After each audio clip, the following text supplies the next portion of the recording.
స్థూలంగా బ్రీఫ్గా ఒక పాయింట్లో చెప్పాలంటే ఈ రేవంత్ రెడ్డి ప్రభుత్వానికి కాంగ్రెస్ గవర్నమెంట్కి మీరు ఇచ్చే మార్కులు ఎన్ని, 100కి ఎన్ని మార్కులు ఇస్తారు?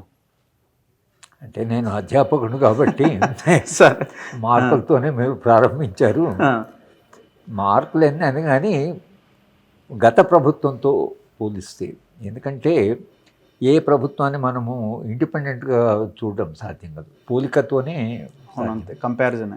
ఆ విధంగా చూస్తే ఈ ప్రభుత్వానికి నేను పాస్ మార్కులు అయితే ఇప్పుడు 1 సంవత్సరమే కదా, ఓకే, పాస్ మార్కులు వేయవచ్చు.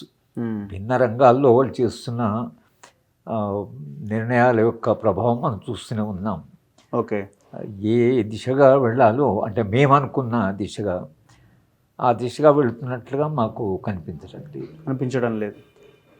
కానీ ఎక్కడ ఆ ప్రభుత్వంతో గత ప్రభుత్వం పోలిస్తే అంటే కొంచెం ప్రజాస్వామ్య వాతావరణం, తర్వాత మీటింగులు పెట్టుకుని ఇక్కడ కూడా నిర్బంధం చాలానే ఉంది. కానీ ఎందుకో జనానికి ఒక రకంగా గాలి పీల్చుకున్నట్లుగా ఉంది.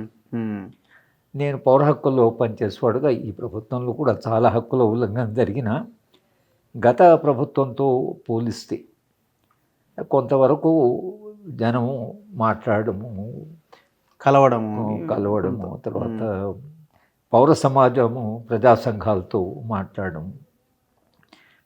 సరే ఇది ఒక రకమైన మార్పుగా మనకు నేను పౌర అభివృద్ధి దిశగా చూస్తే లేదా అభివృద్ధి ఆ మార్గాన్ని చూస్తే మాత్రము ఇది దేశవ్యాప్తంగా ఒక అభివృద్ధి నమూనా. ఏదైతే ప్రజానుకూలం కానీ ప్రజలు కేంద్రంగా గ్రామీణ ప్రజలు, ఆదివాసీలు, దళితులు వీళ్ళు కేంద్రంగా అభివృద్ధి చేయాలి అనే దిశగా పోతున్నట్లు మనకు కనిపించడం లేదు. అదే అభివృద్ధి నమూనా, దాన్ని ట్రాప్ అంటాం దాన్ని. దాంట్లో ప్రభుత్వాలన్నీ కేంద్ర ప్రభుత్వం ఏదో పూర్తిగా కూరుకుపోయింది. వాడు చాలా అంటే బహిర్గతంగా బాహాటంగా కేంద్ర ప్రభుత్వము స్పష్టంగా వాళ్ళు ఎవరి వైపు ఉన్నారో చెప్తూనే ఉన్నారు. కానీ కాంగ్రెస్ ప్రభుత్వం కాబట్టి కాంగ్రెస్ ప్రభుత్వము నిరంతరంగా కేంద్ర ప్రభుత్వంలో ఉన్న రాజకీయాలను విమర్శిస్తున్నారు కాబట్టి ఇక్కడ తెలంగాణలో కాంగ్రెస్ పార్టీ ఒక అభివృద్ధి నమూనా, భిన్నమైన అభివృద్ధి నమూనా, ఒక ప్రత్యామ్నాయమైన అభివృద్ధి, ప్రజల కేంద్రంగా ఉండే అభివృద్ధి నమూనా అమలు చేస్తున్నది అనేటువంటి విశ్వాసము కలగడం లేదు. అదే మార్గము, అదే అర్బనైజేషను, అదే అభివృద్ధి, అవే pharmaceutical industries, ethanol industries, 3RR, urban development. ఇది ఈ నయా ఆర్థిక విధానం 20-30 ఏళ్ళుగా మన దేశంలో ఆర్థిక విధానం కొనసాగింపే.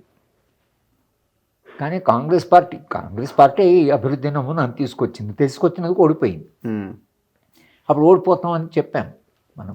పివి నరసింహారావు రాసిన చాలా వ్యాసాల్లో మునుగుతున్న కాంగ్రెస్ పార్టీ నిండా మునిగిన కాంగ్రెస్ పార్టీ వ్యాసాలు రాశారు ఆ కాలంలో. ఇవాళ మొన్న ఎన్నికల్లో మోడీ ప్రభుత్వం కూడా వాళ్ళకు స్పష్టమైన మెజారిటీ ప్రజలు ఇవ్వలేదు. ఉత్తరప్రదేశ్ లాంటి చోట ప్రజలు తమ మద్దతును తగ్గించారు, మద్దతు తగ్గింది. కనుక అసలు వాళ్ళు ఇద్దరు పార్టీల మీద ఆధారపడి వాళ్ళు ప్రభుత్వాన్ని నడపవలసి వస్తుంది. స్పష్టంగా ప్రజల యొక్క సంకేతం ఏమిటంటే మీ అభివృద్ధి నమూనాను మేము అంగీకరించడం లేదు అనేది స్పష్టంగానే ఉంది.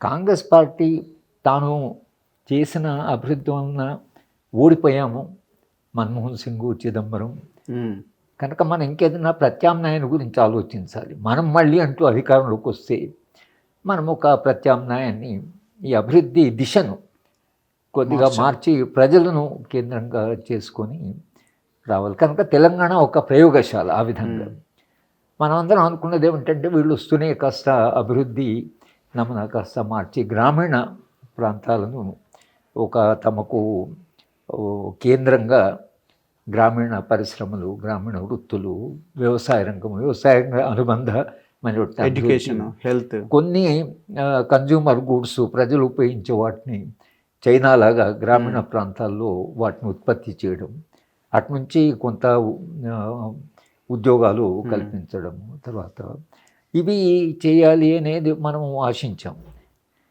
కానీ రావణరామతి 1 సంవత్సరంలో అమెరికా వెళ్ళారు, అక్కడ పరిశ్రమలు రమ్మన్నారు. అది చంద్రబాబు నాయుడు కాలం నుంచి అదే జరుగుతుంది. చంద్రబాబు ఎందుకు ఓడిపోయాడు? అవును, అంతే. చంద్రబాబు ఓడిపోవడానికి విజన్ 2020 పెట్టినప్పుడు నేను చంద్రబాబు నాయుడు చెప్పాను, మీరు తప్పకుండా ఓడిపోతారు. లేదు, ఇది 2020 వరకు మన ఎవరు ఓడించే పరిస్థితి లేదనేది ఆయన తలఘంటాపథంగా ఆయన నమ్మాడు. తన అభివృద్ధి నమూనా ప్రజలకందరికీ అంగీకారం. పార్టీలు ఓడిపోతూనే ఉన్నాయి. పివి నరసింహారావు సమయంలో అదే జరిగింది కాంగ్రెస్కి, చంద్రబాబు సమయంలో అదే జరిగింది. చంద్రబాబు ఓడిపోయాడు, భిన్నమైన రాజకీయ పార్టీలు ఓడిపోయాయి. నందిగ్రామ్ లాంటి అక్కడ కమ్యూనిస్టులే CPM ఓడిపోయినారు. పార్టీ ప్రజల్లో అంత బలమైనటువంటి పార్టీ కూడా ఓడిపోయింది.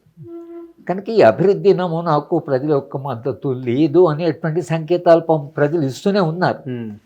ఆయన ఎందుకో రాజకీయ పార్టీలు ప్రత్యామ్నాయం గురించి ఆలోచించడం లేదు. దేర్ ఇస్ నో ఆల్టర్నేటివ్, టీనా అని చెప్పి ఇది తప్పించక వేరే అభివృద్ధి లేదా. ఆ విధంగా కాంగ్రెస్ పార్టీ ఏదైనా కాస్త భిన్నంగా ఉంటుందేమో అంటే అదే అభివృద్ధి నమూనాను కొనసాగించడం ఏదైతుందో దానివల్ల వచ్చే పర్యవసానాలు